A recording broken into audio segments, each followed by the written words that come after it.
I just was kind of thinking about something, and I've been crying, but, you know, like, I never know how to convey when I say sometimes I've met up with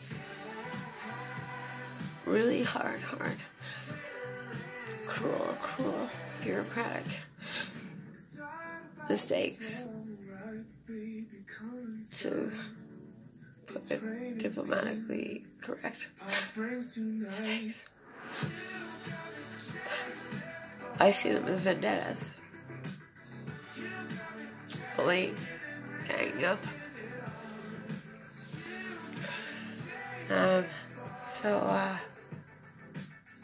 I lost my children, but the thing is, it wasn't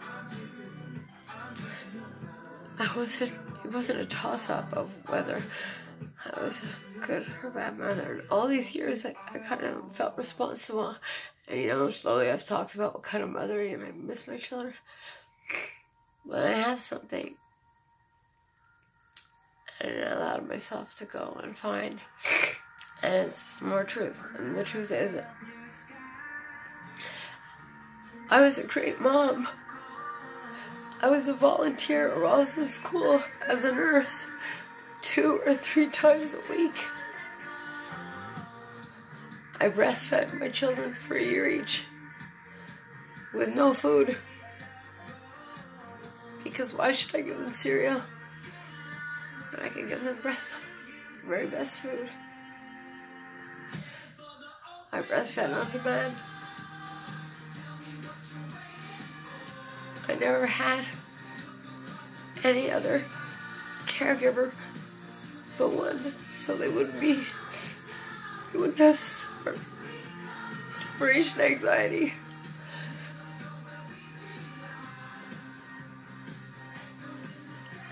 I had my son because my daughter asked me for a baby brother. Best thing she ever did for her mama. And when she hung on, when she took too many pills and slid in beside me and said, "You'll be better off without me, Mom." And I listened to her shallow breathing. She said, "You'll see. I wrote you a note in the other room." And I went in, and I found a note. And I called 911. They took her, but it was like her forced suicide attempt, and I was angry. And I didn't go with her.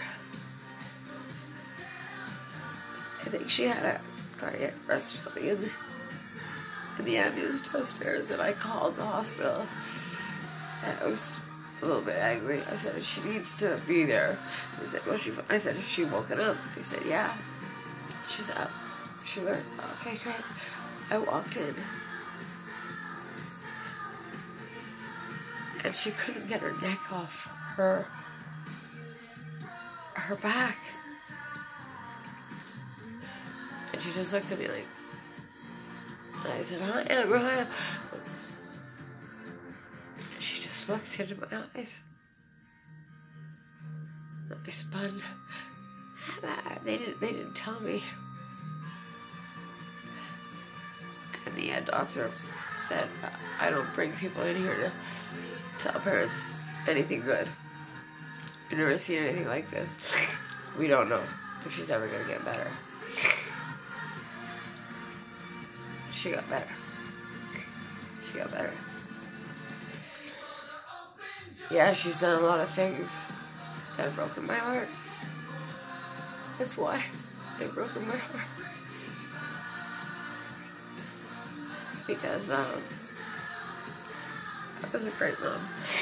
I mean, my ex-husband took my children from me, and it wasn't even a close parenting decision. I gave them full reign to test me randomly. My lawyer said, don't. I said, it's gonna get me in my chest. Let them test me anytime. They never found anything, except for she may have smelled like alcohol sometime.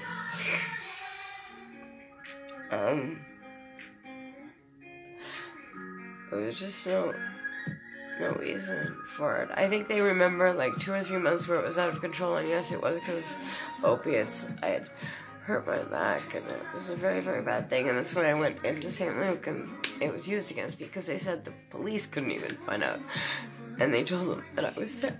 They told them I was there, and when I came out, their father had come home and taken all their clothes out of their drawers.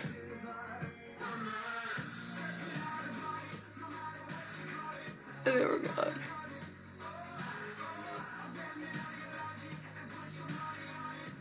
I was only allowed to see them a week. Once a week. An hour away. Supervised. 'Cause I was working as a nurse 3 days a week at Roswell School. I scored 96 and 98 on my parenting test a psychologist gave me.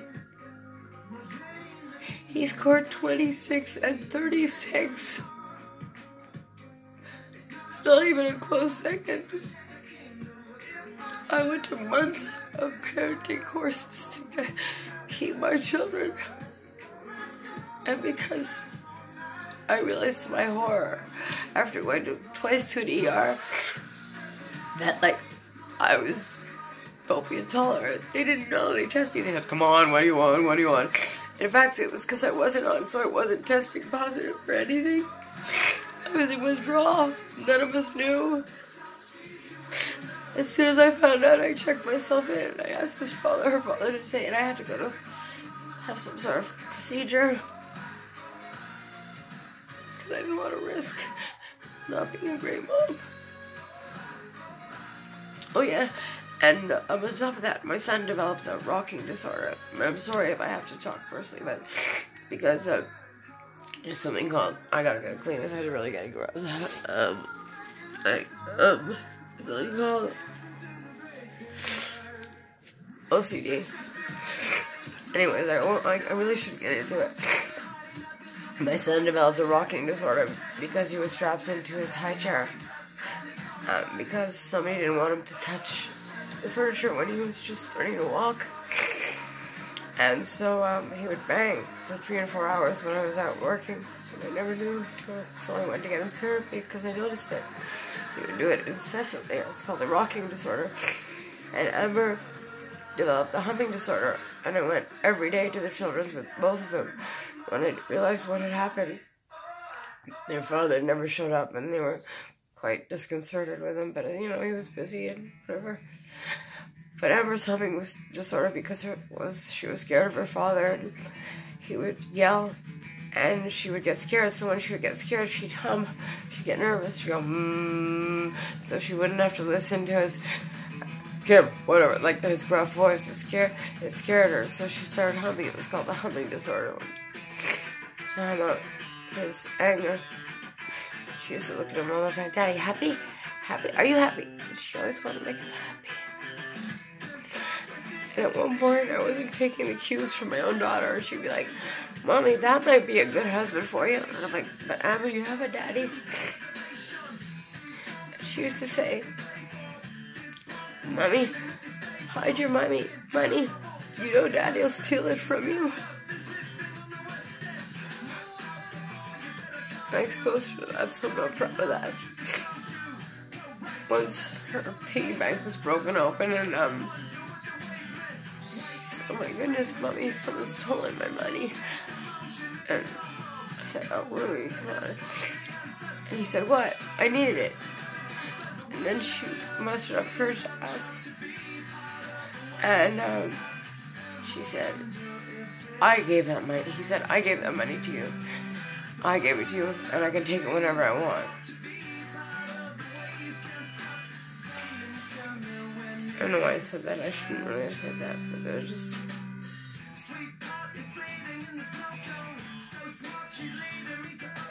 How could I have lost my kids? It wasn't even close. But I didn't even get a sleepover for 4 years. I didn't get to hold and sleep with my children from one day to another. We had a family bed. I invited Badshaw in to help me because they felt it was better that they slept in their own room. I didn't entertain men even because they were in my bed. They came first. My life for my children. How could everybody get to do? And I met a Crown lawyer, and he said, Mrs. Solomon, what we did to you was awful. I'll never forget it. We were wrong. Yeah. Once again. Now maybe they won't do it. We won't allow them to do this to anybody else. Take up other children. Because she doesn't have enough support. She doesn't know better. If they could take my children. I'm practically a poster child for a great mother. I had these great parties, these sleepovers. I'll never forget, I was a mother on a budget, but she was going to Westmount daycare. The counselor said, wow, that child has some beautiful, beautiful, beautiful clothes. Beautiful clothes. I was so proud. She dressed so beautifully. In fact, I got my whole store, Baby Encore, because, yeah, I wanted her to living and provide them with stuff, but more than that, I wanted them to have the most beautiful clothes and toys. So I had second-hand children's article store, nearly new. Everything from cribs to bibs. Baby Encore. Baby Encore. It's perfect for Quebec, too. And she gave me that. I wouldn't have had a daughter. I wouldn't have had 5 great years with my best friend, Shari. And great, wonderful years, my children. My son, after not seeing me sporadically in 6 months, I went to go grab him. Enjoy Stingray music. And he said, don't touch me. I don't even know who you are. We've never been apart. He never left his mummy before then. And 6 months later, he said, I don't know who you are. He was filled with anger. He's never been the same, frankly. He was full of laughter and love and joy. He was full of joy, though. Once he went, he was mimicking Lion King, and he went, I laugh in the face of danger. When he was 2.5 and he was in his bath, he had this crazy sense of humor, this shredder beam that he doesn't have. He's battling depression all the time. All the time, and he's fighting to feel happy, and he works from 7 in the morning. I'm so proud of him. At 7 at night. Anyways, oh my goodness, I've talked for 13 minutes. So doesn't it feel like 30? Okay, I'm gonna keep it to best, and we're tonight. Okay, bye.